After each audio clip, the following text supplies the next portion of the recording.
A single small grave may upend everything we thought we knew about life inside the Roman military. Imagine this. Archaeologists, digging beneath an old convent in León, Spain, stumble across the first known burial of an infant inside a Roman military camp in all of Iberia. This find doesn't just add a new footnote to Roman history, it forces us to rethink how Roman soldiers lived, loved, and honored their dead, even in the midst of military discipline. But here's where it gets controversial. Was the Roman army really as closed off from ordinary family life as historians have long believed? The discovery, detailed in a recent study led by Marta Fernández Viejo from León and Burgos universities, centers on the ancient fort of Legio VI Victrix. This legendary legion was established by Augustus himself in 41 BCE, eventually settling in Hispania Tarraconensis to protect key crossings near the rivers Bernesga and Torio. During emergency excavations in 2006, yes, sometimes science makes its biggest leaps during rescue digs in the most unexpected places. Specialists found something extraordinary under the cracked floor of a soldier's workshop. The tiny bones of an infant, hidden inside a tegula or Roman roof tile. Now, roof tile burials for babies weren't all that rare across the Roman world.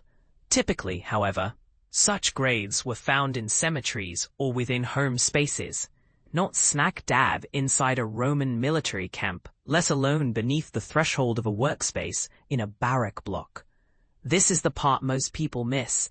While infant graves have turned up at places like Hadrian's Wall and in nearby civilian settlements, finding one actually inside the military barracks is almost unheard of. That makes the León infant's resting place astonishingly unique. Careful study of the infant's bones revealed that the child had reached full term between 38 and 42 weeks of gestation. But several bones, including parts of the skull and pelvis, weren't fully formed. What does this mean? Experts believe it points to physical stress, illness, or malnutrition during the pregnancy. Not uncommon in ancient times. There were no obvious injuries, so deliberate harm, like infanticide, could be ruled out, though causes like smothering or exposure wouldn't leave skeletal traces.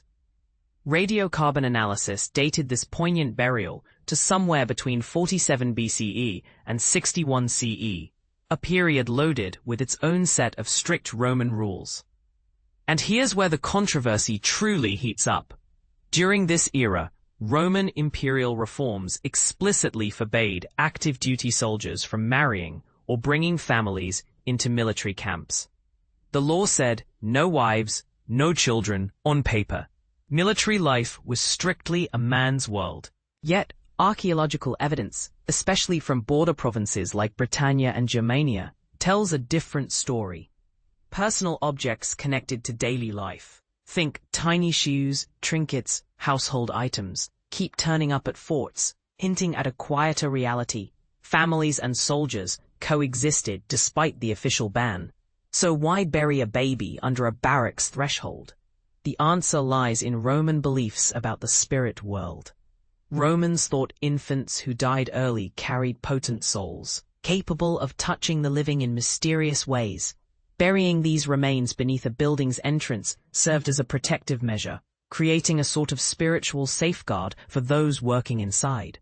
In fact, foundation burials, most often animals, but occasionally humans, were part of Roman construction rituals to bless and consecrate new spaces. It marked the moment when a patch of earth was transformed from ordinary to sacred ground. Taken together, this singular discovery blurs the boundaries we once imagined between the fierce, regimented world of the Roman army and the softer spaces of home and ritual. Instead of total separation, we see a complex, intertwined reality.